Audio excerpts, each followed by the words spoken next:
जी हाँ, नमस्कार। स्वागत करते हैं आपका अपने YouTube channel BSNL latest news में। फ्रेंड्स, न्यूज़ क्लिक के संस्थापक कॉमरेड प्रबीर पुरकायस्थ को सुप्रीम कोर्ट ने रिहा कर दिया। जी हाँ साथियों, भारत के सर्वोच्च न्यायालय ने ऑनलाइन पोर्टल न्यूज़ क्लिक के संस्थापक कॉमरेड प्रबीर पुरकायस्थ को रिहा करने का आदेश दिया था।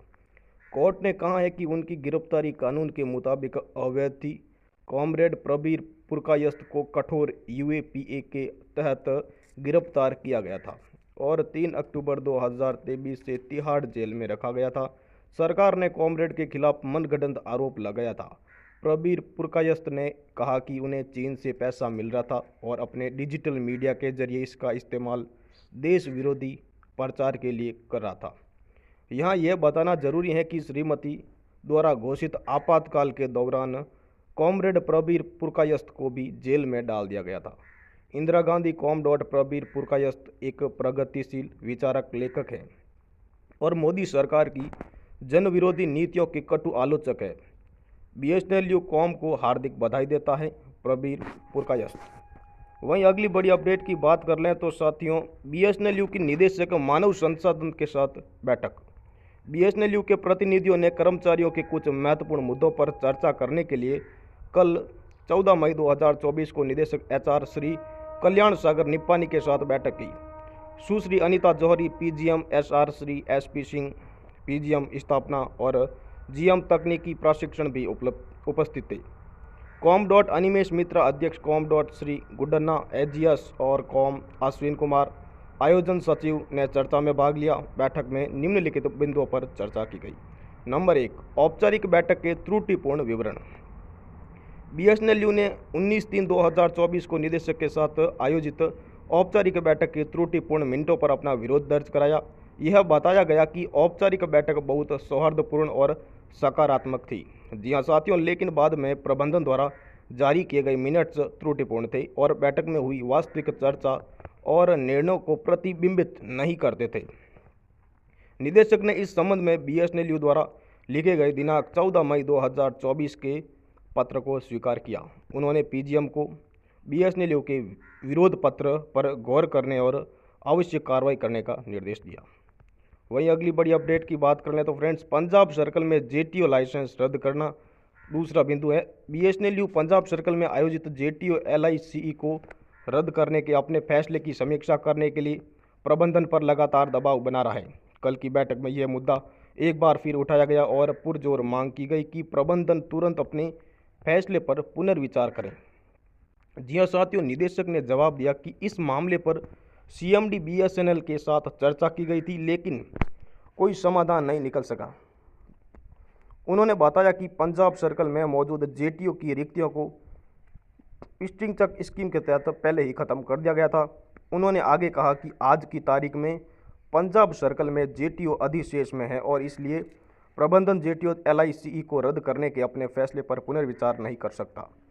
नंबर 3, मोबाइल हैंडसेट के मामले में गैर कार्यकारियों की उपेक्षा।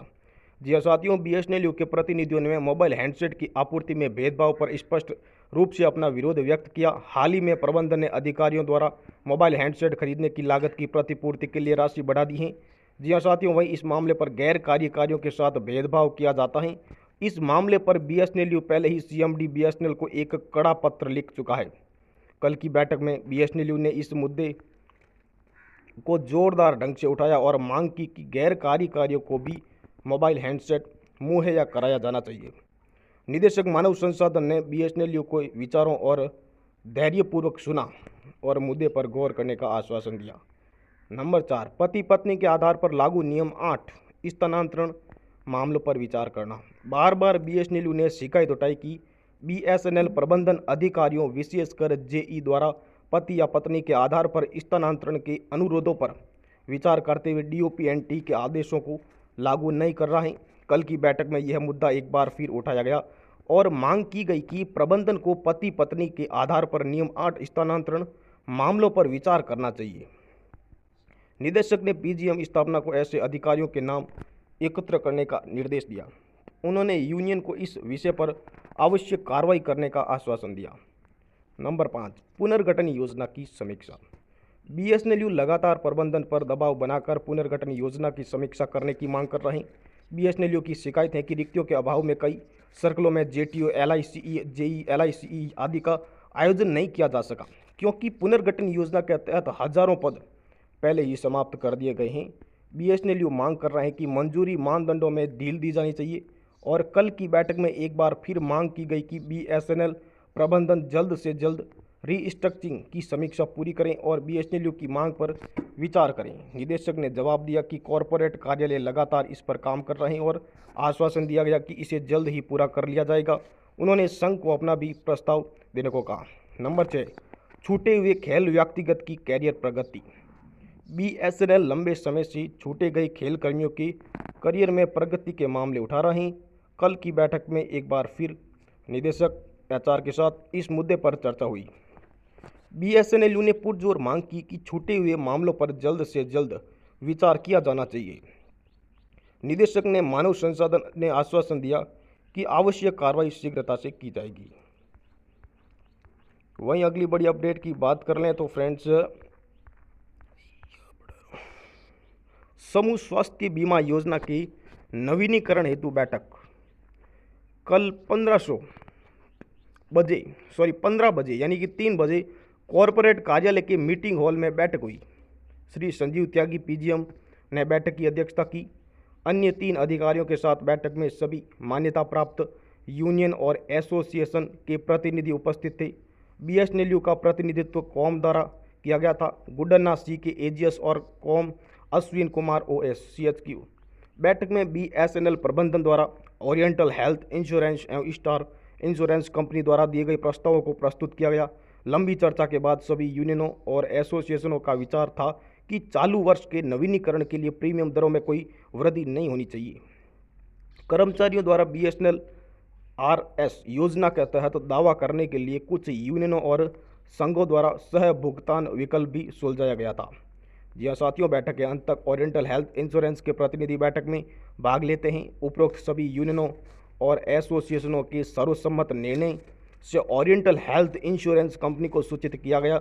बीएसएनएल प्रबंधन ने बीमा कंपनी से 2 या 3 दिनों में नवीनीकरण को अंतिम रूप देने का भी आग्रह किया। जी हाँ साथियों, बीमा कंपनी के प्रतिनिधि जो अपने दृष्टिकोण में सकारात्मक थे, उन्होंने बताया कि वे बीएसएनएल प्रबंधन के प्रस्तावों पर गौर करेंगे और वापस आएंगे। जी हाँ साथियों, वहीं अगली बड़ी अपडेट की बात करें तो फ्रेंड्स, दोहरी बातचीत से प्रबंधन की विसंगतियां खत्म। बीएसएनएल ने औपचारिक बैठक के मिनटों पर अपनी असहमति दर्ज की है। जी हाँ साथियों, 19 मार्च 2024 को बीएसएनएल और निदेशक एचआर के बीच एक औपचारिक बैठक हुई। इस बैठक के लिए एजेंडा आइटम बैठक से 1 महीने पहले बीएसएनएल द्वारा प्रस्तुत किए गए थे। औपचारिक बैठक में निदेशक मानव संसाधन ने कई एजेंडा पर सकारात्मक जवाब दिया। हालांकि बैठक के मिनटों में निदेशक द्वारा दिए गए उत्तर गायब थे। इसके बजाय बाद के विचारों के आधार पर कुछ अन्य उत्तर दर्ज किए गए। बीएसएनएल ने इस मिनट में सुधार की मांग की। जी हाँ साथियों, हालांकि बीएसएनएल के पत्र को नज़रअंदाज करते हुए अंतिम मिनट जारी किया गया, इसलिए बीएसएनएल ने आज इस मामले पर अपनी निराशा और असहमति व्यक्त करते हुए निदेशक को एक पत्र लिखा है।